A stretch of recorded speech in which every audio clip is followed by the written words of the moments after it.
반갑습니다. 오늘 우리가 묵상할 하나님의 말씀은 욥기 37장 6절에서 8절까지 말씀입니다. 하나님 말씀을 제가 봉독하겠습니다. 눈을 명하여 땅에 내리라 하시며 적은 비와 큰 비도 내리게 명하시느니라. 그가 모든 사람의 손에 표를 주시어 모든 사람이 그가 지으신 것을 알게 하려 하심이라. 그러나 짐승들은 땅속에 들어가 그 처소에 머무느니라. 아멘. 과거 욥은 당대 경건한 의인으로 추앙받던 인물입니다. 그러나 경건한 의인 욥은 극한 재앙의 시험에 들어서 이제 하나님을 원망하게 되죠. 그런데 하나님을 소리 높여 원망하던 이 욥은요, 엘리후가 선포하는 네 편의 설교를 듣고 하나님의 현존 앞으로 나아가 회개하며 하나님의 긍휼을 구하게 됩니다. 지난 시간까지 우리는 이 엘리후가 욥과 세 친구를 향해 선포한 이 네 편의 설교 중 세 편의 설교를 쭉 살펴보았죠. 오늘은 엘리후가 선포한 네 번째 설교를 이제 묵상하도록 하겠습니다. 엘리후가 이 네 번째 설교에서 다루는 주제는 크게 두 가지입니다. 하나는 의인에 대한 하나님의 특별한 돌봄이고요. 다른 하나는 자연 세계가 계시하는 하나님입니다. 그러면 이제 엘리후의 이 네 번째 설교를 차례로 살펴보겠습니다. 욥은 세 친구와의 논쟁에서 하나님은 악인의 형통을 방관하시며 악인의 행포로 인해 고통당하는 자를 돌보시지 않는다라고 이제 하면서 하나님을 비난했잖아요. 욥기 21장 7절 8절 말씀 볼게요. 어찌하여 악인이 생존하고 장수하며 세력이 강하냐. 그들의 후손이 앞에서 그들과 함께 굳게 서고 자손이 그들의 목전에서 그러하구나. 그러나 엘리후는 하나님은 악인을 심판하시며 고난받는 자에게 공의를 베푸신다고 선언하면서 욥의 이런 주장을 정면으로 반박합니다. 욥기 36장 6절 말씀 볼게요. 악인을 살려두지 아니하시며 고난받는 자에게 공의를 베푸시며. 아울러 엘리후는 하나님은 고난받는 의인에게 눈을 떼지 않으시면서 그를 아주 특별하게 세심하게 돌본다고 말하는데요. 하나님께서 의인을 이렇게 세심하게 살피고 돌보시는 목적이 근데 아주 특별해요. 한번 36장 7절 말씀 볼까요? 그의 눈을 의인에게서 떼지 아니하시고 그를 왕들과 함께 왕자에 앉히사 영원토록 존귀케 하시며. 하나님께서 의인을 이렇게 세심하게 살피는 목적이 뭐예요? 왕처럼 영원히 존귀하게 하시기 위해서 살피셨다는 거예요. 하나님은 의인을 왕처럼 영원히 존귀케 하시기 위해서 그의 행위뿐만 아니라 의인의 마음까지 아주 세심하게 살피시는데요. 하나님은 의인이 하나님을 떠나 스스로 살고자 하는 어떤 교만한 마음을 조금만 먹어도요, 족쇄와 환난의 줄로 이를 묶어서 떠나지 못하게 하시면서 그의 교만을 경고하는 심판의 말씀을 계속 선포하신다는 거예요. 한번 욥기 36장 8절 10절 말씀 보겠습니다. 혹시 그들이 족쇄에 매이거나 환난줄에 얽혔으면 그들의 소행과 악행과 자신들의 교만한 행위를 알게 하시고 그들의 귀를 열어 교훈을 듣게 하시며 명하여 죄악에서 돌이키게 하시나니. 그렇습니다. 하나님은 의인이 교만해지면요, 족쇄와 환난의 줄로 그를 묶으셔서 떠나지 못하게 하시고, 이렇게 묶은 상태에서 심판의 말씀으로 계속 그의 교만을 폭로하시면서 회개를 촉구하신다는 거예요. 그래서 결국은 하나님 품으로 돌아오게 하시죠. 물론 하나님 앞으로 돌아온 의인은요, 다시금 하나님 안에서 형통한 삶을 누리게 됩니다. 욥기 36장 11절 말씀 볼까요? 만일 그들이 순종하여 섬기면, 그러니까 교만해진 의인이 회개하여 돌아오면, 하나님 품으로 돌아오면 이런 뜻이겠죠. 형통한 날을 보내며 즐거운 해를 지낼 것이요. 그런데 만약 의인이 이런 하나님의 특별한 돌봄에도 불구하고 하나님의 경고를 무시하고 돌아오지 않으면 어떻게 될까요? 의인이라도 고난 중에 하나님께서 주시는 이 심판의 말씀을 듣지 않고 귀를 막고 이를 외면하면 죽음의 세계로 내몰리게 됩니다. 욥기 36장 12절 말씀 볼까요? 만일 그들이 순종하지 아니하면 칼에 망하여 지식 없이 죽을 것이라. 여기서 지식 없는 죽음이란 뭘 말할까요? 예, 심판과 어떤 영생에 대한 대비 없이 맞게 되는 영벌의 죽음을 뜻합니다. 이처럼 하나님은 의인들의 영혼을 죽음으로부터, 영벌의 죽음으로부터 지키고 그들의 영혼을 영원히 왕처럼 존귀케 하시기 위해서 아주 세심하게 돌보시고 눈을 떼지 않으시고 의인을 살피신다는 거예요. 그러므로 신자는 어제에 의해 만족하는 안일한 오늘을 살아서는 안 되는 거죠. 끊임없이 심판의 말씀에 귀를 기울이면서 자기 영혼을 하나님의 눈으로 바라보면서 살펴야 되는 거예요. 그래서 깨어있는 오늘을 살아야 하는 것입니다. 그런데 욥은 어떻습니까? 욥은 사람들로부터 의인으로 인정받는 당대 최고의 의인이었잖아요. 그러나 하나님은 욥의 행위가 아닌 욥의 마음에서 교만을 발견하신 거예요. 그래서 어떻게 해요? 족쇄와 환난의 줄로 그를 묶으신 거예요. 지금. 그리고 계속 하나님께서 말씀하시는데 한 번에 회개하고 하나님 품으로 돌아오라고 촉구하시는데 욥은 귀를 막고 하나님의 말씀을 듣지 않고 이를 외면하면서 지금 오히려 하나님을 원망하고 하나님을 불평하며 지금 비난하고 있는 것입니다. 이에 엘리야는 욥이 계속 하나님의 어떤 말씀에 귀를 닫고 이렇게 하나님을 원망하면 결국 남창과 같은 운명을 맞게 된다라는 경고를 합니다. 36장 13절 14절 말씀 볼까요? 마음이 경건하지 아니한 자들은 분노를 쌓으며 하나님이 속박할지라도 도움을 구하지 아니하나니 그들의 몸은 젊어서 죽으며 그들의 생명은 남창과 함께 있도다. 여기서 남창은 가나안 토속 제사를 섬기는 노예를 뜻하는데요. 이들은 성적 난행으로 인해서 요절하는 경우가 많았다고 해요. 그래서 남창하면은요, 히브리인들은 수치로 인생을 마치는 어떤 부끄러운 인생을 연상하게 됩니다. 욥은 하나님의 경고에 귀를 닫고 하나님을 원망하는 것은 그가 악인이 받아야 될 벌을 받고 있기 때문이죠, 사실. 욥이 억울해하는 면을 엘리야도 인정을 해요. 그래서 36장 17절에서 이렇게 말합니다. 이제는 악인이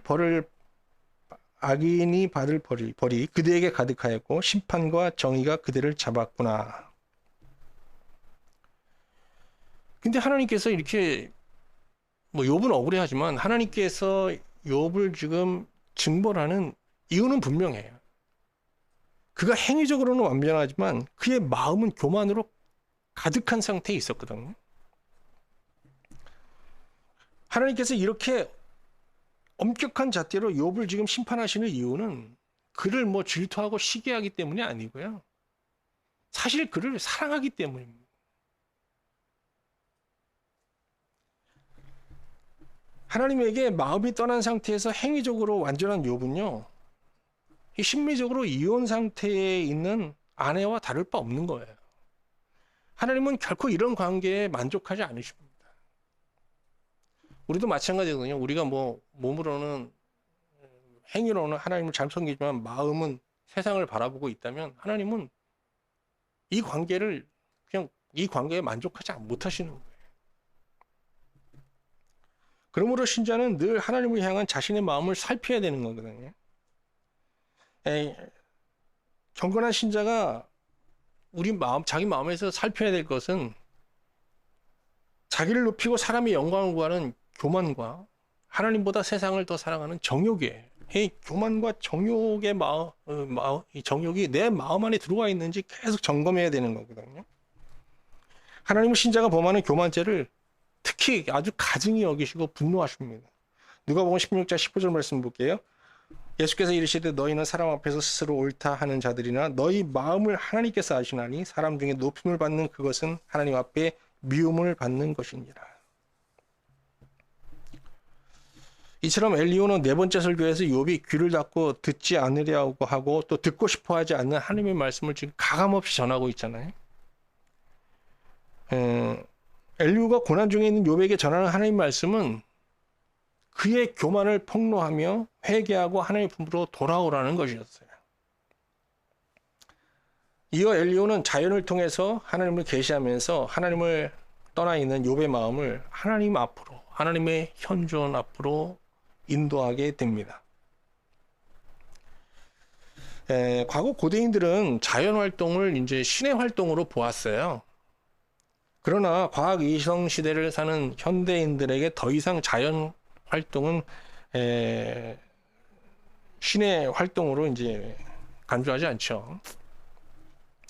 이는 과학이 지진과 같은 천재지변을 포함하여 모든 자연의 변화를 파악하고 또 설명하면서 또 예측도 하고 있기 때문이죠. 뭐 다는 아니지만 상당 부분 예측하고 있습니다.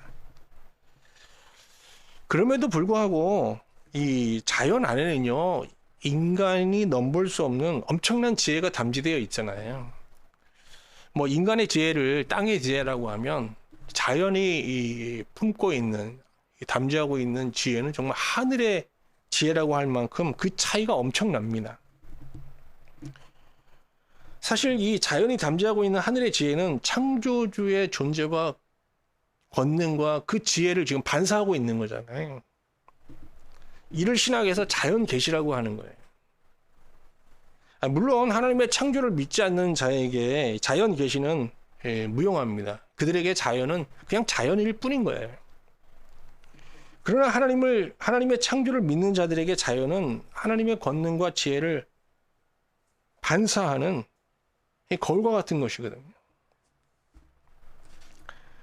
엘리야는 마지막 네 번째 설교에서 자연 계시를 통해서 욥을 하나님의 현존 앞으로 인도하게 됩니다. 이는 욥이 하나님의 창조를 믿는 사람이었기 때문입니다. 엘리야는 자연 계시 설교에서 자연의 활동을 하나님의 활동으로 이제 간주하면서 자연에 나타난 여러 가지 하나님의 권능을 이제 증거하게 되는데요. 이런 내용이 36장 24절부터 37장 24절까지 길게 이어집니다. 이 설교에서 좀 우리가 눈여겨보아야 될 부분이 있는데요. 하나는 엘리후의 간증이고요. 또 다른 하나는 신자에게 동면을 권면하는 동면 메시지입니다. 엘리후의 간증 내용부터 한번 볼까요? 엘리후는 설교 중 폭풍 속에서 만난 하나님을 간증합니다. 엘리후는 이 폭풍 속에서 정말 번개처럼 임하는 하나님을 만나게 되고요. 그렇게 번개가 치고 나면 천둥이 울리잖아요. 그리고 그 하나님을 폭풍 속에서 만나면서 정말 천둥 소리 같은 하나님의 말씀을 들었다고 간증합니다. 근데 하나님을 이렇게 폭풍 속에서 만나고 하나님의 음성을 들으면서 그는 자기 안에서 도저히 이해할 수 없는 아주 신기한 변화를 경험했다고 말해요. 그러면서 엘리야는 욥과 세 친구들에게 폭풍 속에서 그들도 말씀하시는 하나님의 음성에 귀를 기울이면서 자신처럼 변화될 것을 이제 권면하고 촉구하는데요. 우리 욥기 37장 2절 5절 말씀을 세 번역으로 한번 보겠습니다. 네 분은 모두 하나님의 음성을 들으십시오. 그분의 입에서 나오는 천둥과 같은 소리를 들으십시오. 하나님이 하늘을 가로지르시면서 번개를 땅 이 끝에서 저 끝으로 가로지르게 하십니다. 천둥과 같은 하나님의 음성이 들립니다. 번개불이 번쩍이고 나면 그 위험찬 천둥 소리가 울립니다. 하나님이 명하시면 놀라운 일들이 벌어집니다. 도저히 이해할 수 없는 신기한 일들이 일어납니다. 여기서 엘리야가 말하는 이해할 수 없는 신기한 일이란 아담의 본성으로 가득했던 이 우리의 마음이 그리스도의 마음으로 변화되는 거듭남의 구원을 뜻하는 겁니다. 엘리야의 이런 권면대로 후에 욥은 폭풍 속에서 하나님을 만나게 돼요. 그리고 하나님의 음성을 진짜 듣게 되죠. 욥기 38장 1절 말씀 보겠습니다. 그때 여호와께서 폭풍 가운데서 욥에게 말씀하여 이르시되, 그리고 그 말씀을 폭풍 속에서 임하신 하나님의 말씀을 계속 들으면서 욥은 엘리야처럼 회개하며 정말 이해할 수 없는 어떤 신기한 변화를 경험하게 되는데, 바로 존재의 구원을 경험하게 됩니다. 욥기 42장 5절 6절 말씀 볼까요? 내가 주께 대하여 귀로 듣기만 하였사오나 이제는 눈으로 주를 배옵나니 그러므로 내가 스스로 거두어드리고 티끌과 재 가운데서 회개하나이다. 욥의 눈이 열리게 되는 거예요. 하나님과 소통하게 되고 하나님 품으로 돌아오게 되는 겁니다. 자, 이제 엘리후의 동면 권면 메시지를 한번 볼게요. 먼저 37장 7절 8절 말씀을 볼게요. 그가 모든 사람의 손에 표를 주시어 모든 사람이 그가 지으신 것을 알게 하려 하십니다. 그러나 짐승들은 땅속에 들어가 그 처소에 머무느니라. 이게 무슨 말인가 하면요, 추운 겨울이 오면 동물들은 동면에 들어가잖아요.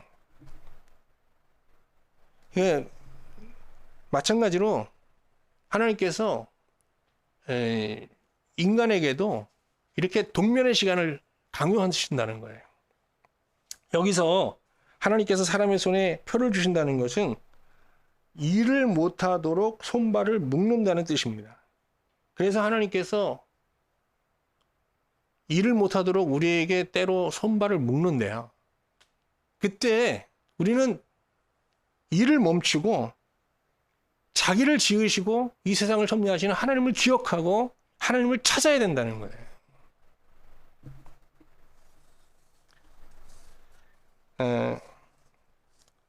이제 이 자연 계시 내용이 이제 굉장히 방대한데요. 이 하나님께서 자연을 통해서 지속적으로 우리에게 계시하는 진리에 대해서 마지막으로 이제 생각하면서 말씀을 마치겠습니다. 한번 자연을 보세요. 평상시 자연은 사람의 생존에 필요한 것들을 공급해 주잖아요. 근데 뭐 정말 지난주 한 주 연일 폭우가 쏟아졌잖아요. 이 폭우로 인해서 또 많은 사람들이 어려움을 겪고 있고요. 이처럼 자연은요, 평소에 이렇게 사람의 생존에 필요한 것을 공급해 주다가 돌연 사람의 생존을 위협하는 재앙으로 변합니다.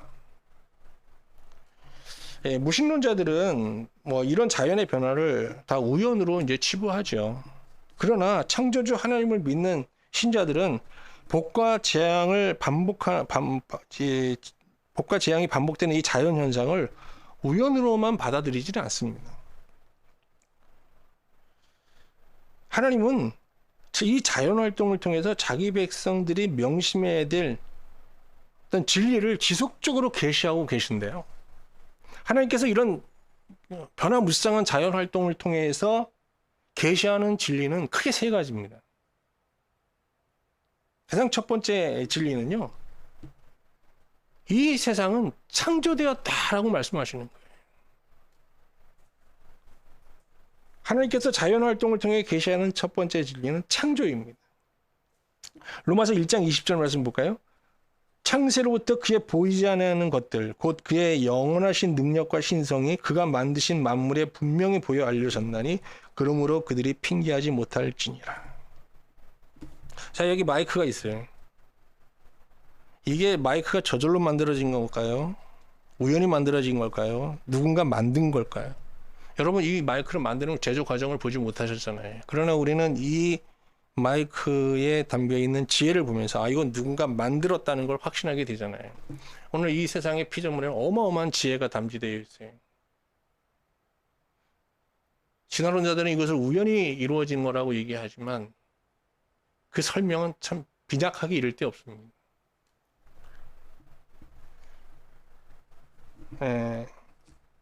자연이 이 계시하는 하나님을 보고 믿는 자는 자신이 피조물임을 인정하면서 창조주 하나님을 기억하며 살게 됩니다. 그래서 하나님을 경외하는 자가 되는 거죠. 이게 신앙의 입문이에요. 자, 하나님께서 자연 활동을 통해서 지속적으로 계시하는 두 번째 진리는 심판이 있다는 겁니다. 인간은 자연 활동을 통해서 필요를 충족받는 복도 받지만 생존을 위협받는 재앙도 받잖아요. 인간이 자연을 통해서 받는 이 재앙은 사실 인간의 죄와 무관하지 않습니다. 과학은 재앙의 원인으로 지구 온난화를 지목하고 있지만 재앙은 지구 온난화가 이루어지기 전부터 있었잖아요, 사실. 이 지구 온난화가 재앙을 증폭시키고 더 심각하게 만드는 건 사실이지만 이 지구 온난화가 재앙의 근본 원인은 아닌 거예요. 지구촌을 위협하는 이 재앙은 하나님께서 자기를 떠난 자기 백성을 돌아오라는 하나의 절규예요. 그러나 재앙을 통해서 돌아오는 하나님의 절규를 듣고 하나님께 돌아오는 자는 힘이 적죠. 계시록 9장 20절 21절 말씀 한번 볼게요.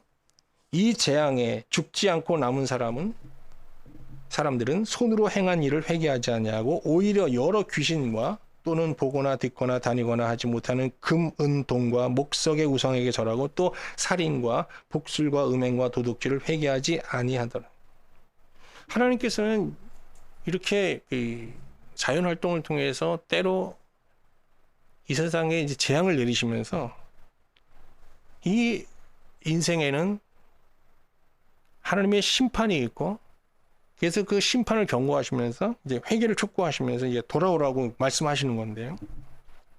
근데 이 재앙만으로 사실 하나님 앞에 돌아온 자는 계시록에서 보듯이 많지 않습니다. 욥의 경우도 마찬가지잖아요. 욥은 지금 어마어마한 재앙을 겪지만 회개하고 하나님 앞에 돌아오지 않습니다. 근데 이 재앙이 더하여 지금 엘리후를 통해서 하나님 말씀이 재앙에 더해지자 욥은 회개하고 하나님 앞에 돌아오게 돼요. 그렇습니다. 재앙 가운데 있는 자가 그 재앙을 통해서 회개하고 돌아오는 것은 쉽지 않지만 거기에 하나님 말씀이 더해지면 그 재앙 가운데 있는 자에게 하나님의 심판의 말씀이 더해지게 되면 그가 회개하고 하나님 앞에 돌아올 가능성은 좀 더 높아지는 거예요. 그러므로 신자들은 이 재앙 가운데 있는 세상을 통해서 위로하고 그들을 위해 또 돕고 그들의 어떤 회복을 위해서 노력해야 되지만 아울러서 삶으로 존재로 끊임없이 심판의 말씀을 증거해야 하는 것이죠. 하나님께서 복과 재앙이 반복되는 자연 현상을 통해서 신자들에게 계시하는 세 번째 진리는 영원한 나라예요. 하나님께서는 자연을 통해서 자기 백성을 복주시는 중에도 수시로 자연을 흔드십니다. 흔든다는 거, 이 흔들린다는 게 뭐죠? 결국은 무너뜨린다는 거거든요. 이 세상은 무너질 세상이다라는 걸 경고하시는 거예요. 그래서 히브리서 기자는 하나님을 소멸하는 불이다라고 말하고 있습니다. 히브리서 12장 28절 29절 말씀 보겠습니다. 그러므로 우리가 흔들리지 않는 나라를 받았은즉 은혜를 받자. 이로 말미암아 경건함과 두려움으로 하나님을 섬기지니 우리 하나님은 소멸하는 불이십니다. 하나님은 이 세상을 이렇게 흔드시면서 장차 자신이 세상 나라를 소멸하실 것을 경고하십니다. 이는 자기 백성을 겁주기 위함이 아니라 자기 백성으로 영혼에 눈뜨게 하기 위함인 거거든요. 신자가 자신이 몸담고 사는 이 세상이 흔들리는 터전 위에 세워진 소멸될 나라임을 알게 되면요, 흔들리지 않는 영원한 나라를 소망하게 돼요. 바울은 기독교 신앙을 지탱하는 이 3대 기둥으로 믿음, 소망, 사랑을 얘기했잖아요. 여기서 소망은 바로 이 지금 우리가 몸담고 사는 이 세상 나라가 소멸될 무너질 나라임을 깨닫고 신자들이 영원히 소멸되지 않을 나라를 열망하는 바로 그것을 말하는 거예요. 자연 계시는 하나님을 온전히 알 수 있는 완전한 계시는 아니지만 말씀과 결합되면 이것은 신자의 삶을 변화시키는 강력한 힘이 됩니다. 하나님의 말씀과 결합된 자연 계시는 신자로 하나님을 경외케 하고 온전한 회개로 하나님 보러 돌아오게 하며 세상을 사랑하는 정욕을 십자가에 못 박고 하나님 나라에 대한 소망을 품고 살게 합니다. 지난 한 주 한반도에는 연일 기록적인 폭우가 쏟아졌습니다. 그런데 오늘 본문에서 엘리야는 욥과 세 친구들을 향해서 폭풍우 속에서 말씀하시는 하나님의 음성을 들으라고 외치고 있잖아요. 저는 이 본문 말씀을 보면서 이 엘리야의 이 설교를 통해 하나님께서 이 폭풍우 속에서 나의 음성을 들어라 라고 말씀하시는 것 같았어요. 아무쪼록 여러분, 이 연일 퍼붓는 폭우 속에서 엘리야의 세 번째 설교를 묵상하는 가운데 평소 우리가 간과했던 하나님의 세미한 음성, 우리의 마음을 살피시면서 말씀하시는 그 세미한 음성을 듣고 회개하며 정말 하나님 앞에 더 가까이 나아가는 은혜가 함께하기를 주님의 이름으로 축원합니다.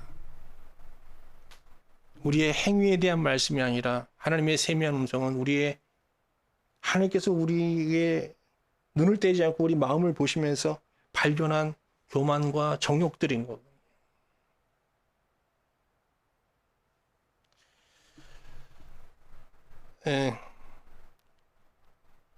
지금 개인적인 얘기 하나 하겠습니다. 설교에. 지난주에 아내랑 같이 자는데 아내가 막 자다 말고 울고 있었어요. 그래서 내가 뭘 잘못했나 해서 놀래서 왜 우냐고 그랬더니 꿈에서 하나님께서 네가 나를 전심으로 찾지 않았다라고 말씀하셨다는 거예요. 그래서 통곡하고 울고 있다는 거예요. 뭐 하나님 말씀이 아니라 꿈이지만 이것도 아내에게 주신 하나님의 세미한 음성이라고 볼 수 있는 거죠. 엘리야의 설교를 통해서 하나님께서 우리의 마음을 살피시면서 우리에게 말씀하시는 그 세미한 음성을 들을 수 있기를 소망합니다. 그리고 그 말씀 앞에서 그 음성을 듣고 정말 울며 회개의 영을 부어주시기를, 그리하여 우리가 우리의 힘이 아니라 하나님의 능력으로, 성령의 능력으로 하나님 앞에 돌아갈 수 있기를 하나님 앞에 기도하는 여러분과 제가 될 수 있기를 바랍니다.